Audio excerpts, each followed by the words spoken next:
Hi guys, Terry Adkins back here with some project pointers, and today we're going to cover basic cuts in the kitchen.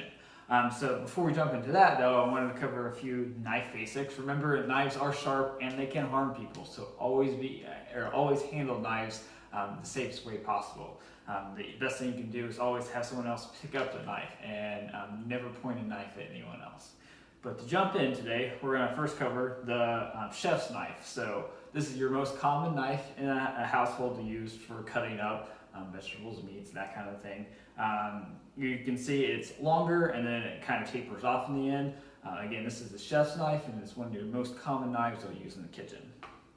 Then we move on to the paring knife. You can see it's quite a bit shorter than the chef's knife. With a paring knife, you're going to take cores out of things, so they think like peppers and maybe some apples, and also peeling things like apples. That's where you use a paring knife. It's small and nimble, so you can make those small cuts. And then we have a serrated knife, which is most commonly used for breads and cakes and maybe tomatoes. You can see that there's ridges along here, and so that helps cut in without tearing up your food. To start with your basic types of cuts, and really we have four simple types that we use most commonly in the kitchen. The first one is slicing, and then we move on to chopping, and then we move on to dicing, and then finally it's mincing. We're going to move on to slicing. Before we do that, make sure you remember that anytime you're in the kitchen dealing with food, make sure you've washed your hands for at least 20 seconds in warm soapy water.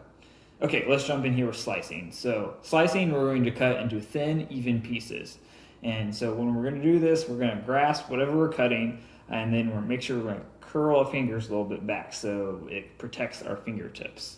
And so then what you're going to do is you're going to take your knife and you're actually going to make a rocking motion back like this when you're cutting. That helps stabilize your cut a little bit.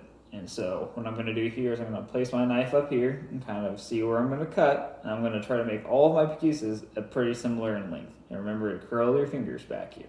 So there's one cut, and you're just going to repeat that as you go and cut through whatever you're cutting.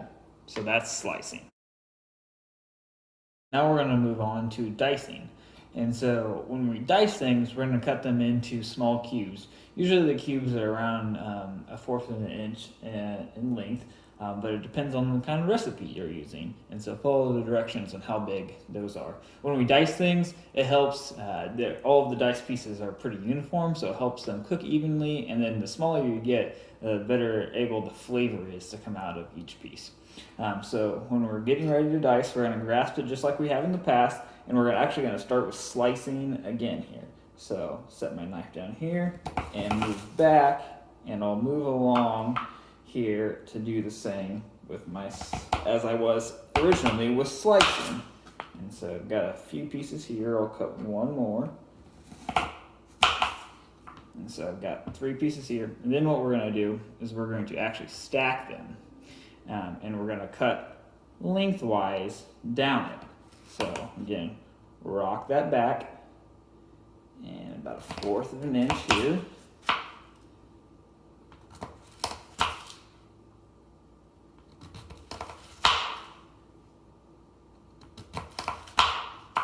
Okay, so now I've got these strips that you can see here, and then to finish out the cube, I'm going to line these up kind of evenly like that, and then again work my way down.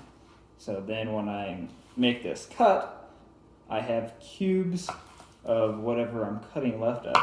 This is being a sweet potato, so I'll have sweet potato cubes. And so then you can kind of see those are the cubes that are left after I've diced. Now we're going to move on to chopping. And so chopping, we're going to just cut into small pieces. And so we're going to start off with the normal slicing motion we had, and I'm using lettuce today since we've all heard of chopped lettuce. And so remember, when you're doing this, curl back your fingers, and then you're going to just make strips and cuts. And so that's what I'm doing here, making these strip cuts and go along. And I've already got some cut up here. And then what we're going to do is we're going to then pile them back together like this, and then we're going to go through and do it again. Now chopping, there's not particular size that you're looking for. Some recipes call for thinly chopped things, some of them want a little bit larger, so it just depends on the recipe. Right now I'm just kind of going through making small pieces, and so you can see I've got some chopped lettuce in here now that I can add to some kind of recipe. Okay guys, now we're going to move on to our final cut, which is mincing. And so mincing looks pretty similar to dicing, except for mincing we're going to get it into much smaller pieces. This is so they can dissolve in a recipe that we're using, and they don't really stick out in the food, but the flavor is still there. So what we're going to do is we're going to again start with our slicing motion. And so I'll start that with the onions here. And remember, always curl back your fingers when you're cutting through. So I've got a few cut through there now. And now I'm going to stack these again, and I'm again going to cut lengthwise on them. And if you can, make sure to try to keep them in a line. And so I'm cutting down through these now.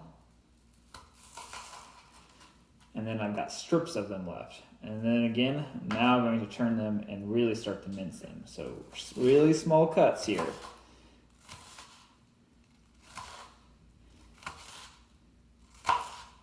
So they might still be cubes, but they're small enough it's hard to tell anymore. So now I've got some minced onion in here. These little pieces will dissolve nice in whatever recipe that you are using them for. Okay guys, and that concludes all of the basic cuts we're going to cover today. Remember that we covered slicing, chopping, dicing, and mincing. And those are your basic cuts that we'll use pretty often in the kitchen. Join us again for Project Pointers.